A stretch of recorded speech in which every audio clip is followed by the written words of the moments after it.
Hello friends, welcome to Learning Concepts, where we learn the concepts of electrical engineering in a simple and interesting way. Hi, this is Kanhay Kumar and we are here to discuss a new topic that is called transformers. तो transformers क्या है? Basically पहले इनको समझते हैं हम लोग. Transformer it is a static device. ये क्या है? एक स्टैटिक डिवाइस है. डिवाइस कैसा डिवाइस है? It is a part of the family of electrical machines. तो जैसे कि प्रीवियस वीडियोस में हम लोगों ने देखा है कि there is a huge family of electrical machines. बहुत बड़ा फैमिली है जिसमें कुछ मशीन्स हैं जो कि रोटेटिंग पार्ट है, कुछ मशीन्स एसी पे बेस्ड हैं, कुछ डीसी पे बेस्ड हैं. तो उसी तरह से ट्रांसफार्मर भी एक एसी बेस्ड मशीन है. That is it works on AC supply, but there is a speciality of transformer which makes it quite a different from other machines. Transformer को अलग और एक यूनिक बनाने का एक कारण है. क्या है कि transformer is a static machine. Transformer क्या है? एक स्टैटिक मशीन है. इससे पहले जितने भी मशीन हम लोग पढ़े हैं, चाहे वो डीसी मोटर हो, डीसी जनरेटर हो, इंडक्शन मोटर हो, सिंक्रोनस मशीन्स हो, एवरीथिंग उसमें क्या था? सारा रोटेटिंग पार्ट था. Everything was rotating.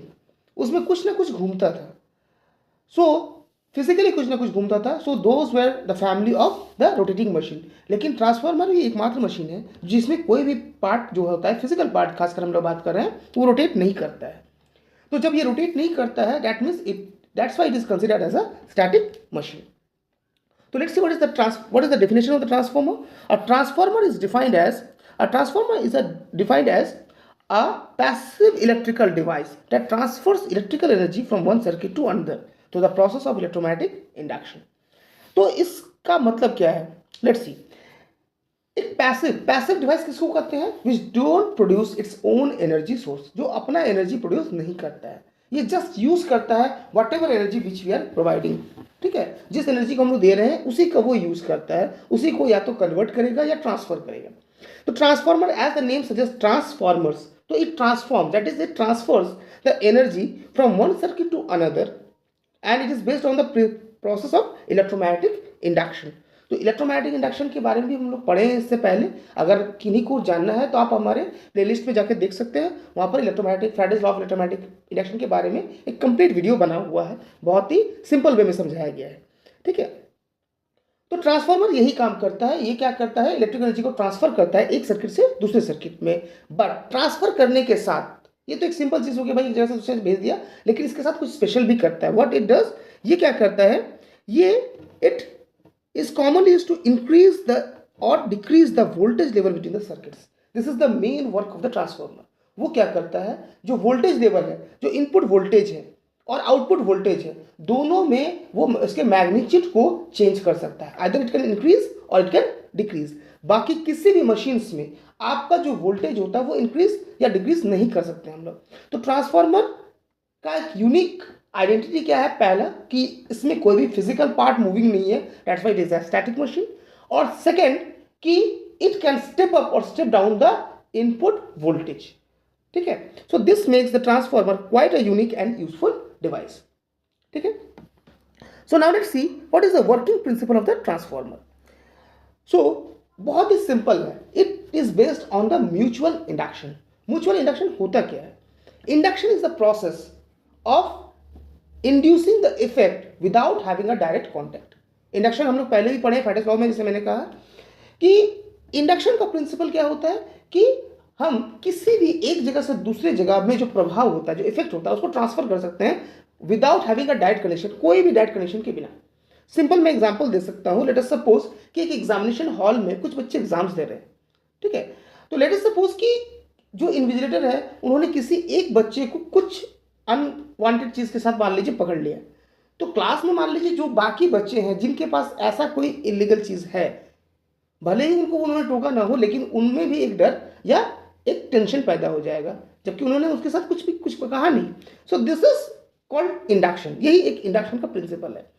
तो ट्रांसफार्मर में बेसिकली यही चीज होता है कि whenever we are providing energy to one circuit, it is being transferred to the another circuit which are electrically isolated. वो जो क्या होता है? इलेक्ट्रिकली आइसोलेटेड होता है.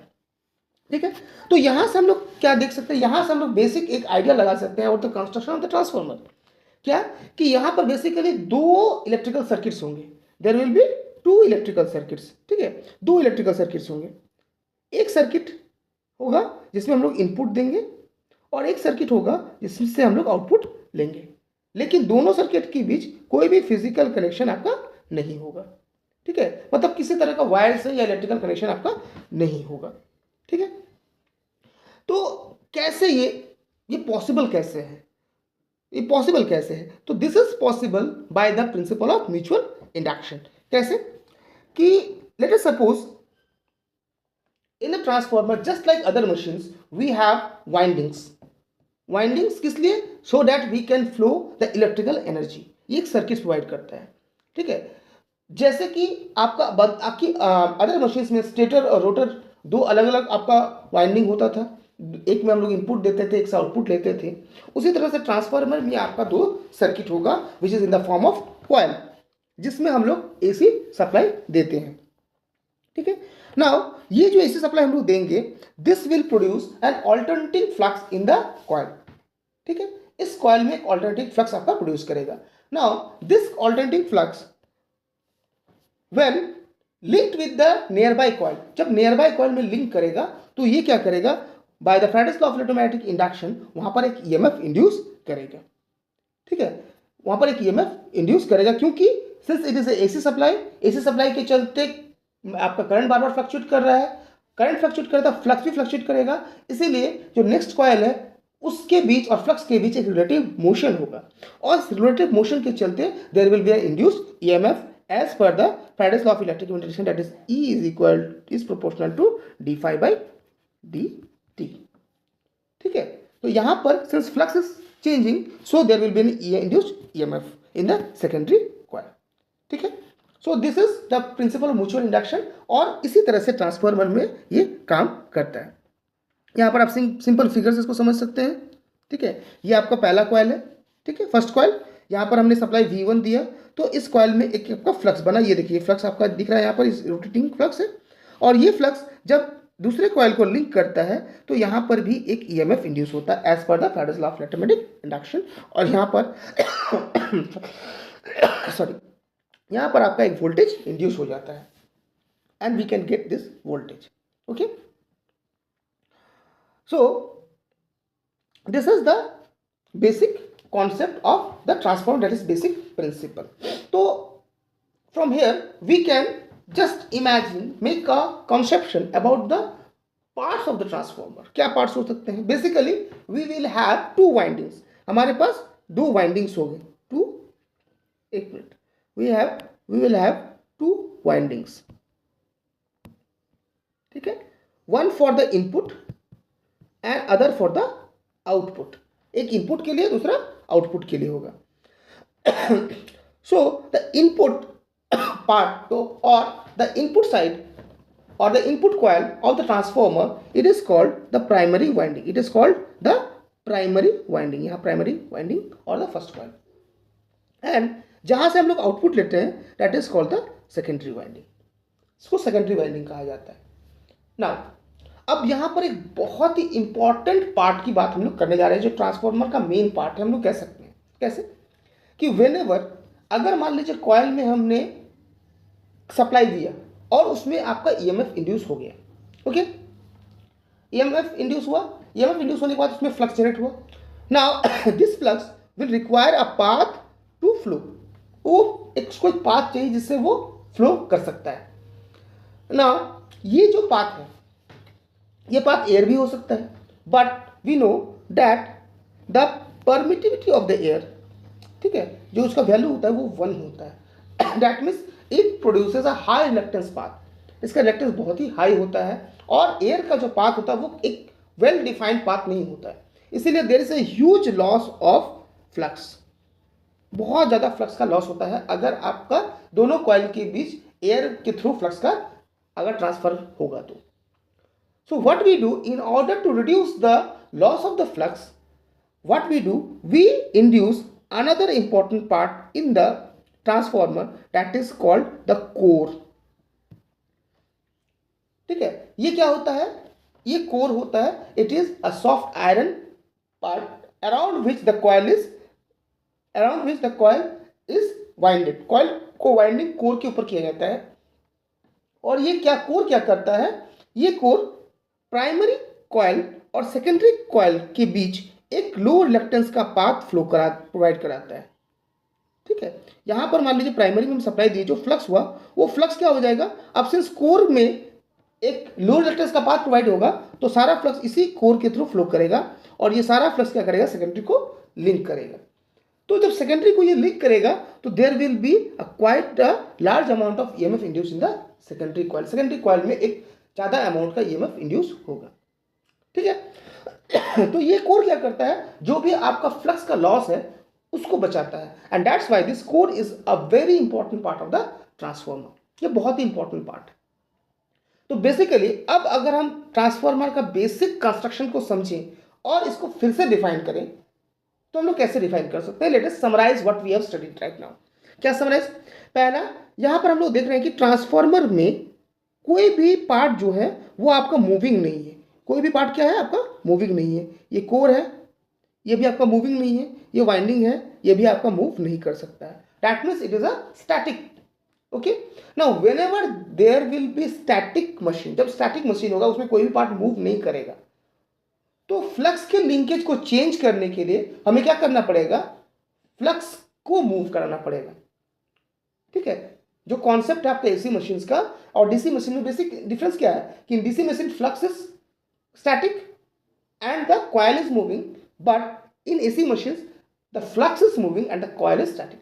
तो सिंस ये ट्रांसफॉर्मर फुल्ली स्टैटिक मशीन है, कोई पार्ट मूविंग नहीं है, तो अगर हमें ईएमएफ इंड्यूस कराना है, इंडक्शन का प्रोसेस कराना है, तो we have to generate a relative motion between the coil and the flux. तो वो कैसे होगा भाई, फ्लक्स कॉइल तो पहले से रुका हुआ है, तो यहां पर फ्लक्स को मैनेज करनी पड़ेगी, फ्लक्स को मूव करना पड़ेगा। इसीलिए we have to provide a AC supply to the primary side. यहां पर हम लोग को एक एसी सप्लाई देना होगा। नाउ ये एसी सप्लाई क्या करेगा, एक फ्लक्स जनरेट करेगा, रोटेटिंग फ्लक्स। ये फ्लक्स क्या होगा, इस कोर के थ्रू सेकेंडरी कॉइल को लिंक करेगा। अब यहां पर बहुत ही इंपॉर्टेंट बात जो है, पॉइंट है, समझने की बात है, यहां पर जो फ्लक्स आपका प्राइमरी कॉइल बना रहा है वही फ्लक्स आपका सेकेंडरी को लिंक कर रहा है। ठीक है, दूसरा चीज क्या है, प्राइमरी कॉइल और secondary coil are totally isolated. ये दोनों ही आपका आइसोलेटेड है, इसके बीच कोई भी कनेक्शन नहीं है, लेकिन जो फ्लक्स है वो कॉमन फ्लक्स है जो दोनों को लिंक कर रहा है। तो from this we can define the transformer in a better way. कैसे, that transformer is a static device which transfers electrical energy from one circuit to another without changing frequency. ठीक है, the two coils of the transformer are electrically isolated. जो दोनों coil है they are electrically isolated but magnetically coupled. इसका मतलब क्या हो गया, इलेक्ट्रिकली आइसोलेटेड मतलब दोनों के बीच कोई इलेक्ट्रिकल कनेक्शन, डायरेक्ट कनेक्शन नहीं है, और मैग्नेटिकली कपल्ड मतलब दोनों सेम मैग्नेटिक फ्लक्स से क्या हुआ है, जुड़ा हुआ है। So this is the proper way to define the transformer. जब भी आप ट्रांसफॉर्मर को डिफाइन करें इस पॉइंट को जरूर दें, क्योंकि यहां पर ट्रांसफॉर्मर का कंप्लीट वर्किंग प्रिंसिपल भी डिफाइन होता है, जिससे पता चलता है कि ट्रांसफॉर्मर कैसा काम करता है। तो अगेन लेट्स सी रियलाइज कि transformer is a static device which transfers electrical energy from one circuit to another, which are electrically isolated but magnetically coupled. Okay, so I hope कि आपको आज बेसिक ट्रांसफॉर्मर का जो principal है उसका working है ये आपको समझ में आया होगा, और इस ट्रांसफॉर्मर में क्या क्या पार्ट्स हो सकते हैं वो भी हम लोग यहाँ से समझ सकते हैं। इन द नेक्स्ट वीडियो हम लोग नेक्स्ट क्लास में इस ट्रांसफॉर्मर के आगे में फिजिकल कंस्ट्रक्शन के बारे में जानेंगे और कैसे ये वोल्टेज को इंक्रीज या डिक्रीज करता है इसके बारे में भी जानेंगे। अगर किन्हीं को भी इस कॉन्सेप्ट को समझने में या कहीं पे भी कुछ डाउट होगा तो प्लीज़ आप कमेंट सेक्शन में जाके ज़रूर कमेंट करें, और एज पर आपका रिक्वेस्ट है, बहुत दिनों बाद आपके लिए नया वीडियो लेके आ रहा हूँ और कोशिश करूँगा इसको जारी रखने का। तो प्लीज़ चैनल को आप ज़्यादा से ज़्यादा शेयर करें, सब्सक्राइब करें चैनल को अगर आप नए हैं तो, और जो भी आपका सेशन होगा उसको कमेंट बॉक्स में जरूर दें। Okay, so that's all for today, we will meet again in the next class. Thank you and good bye.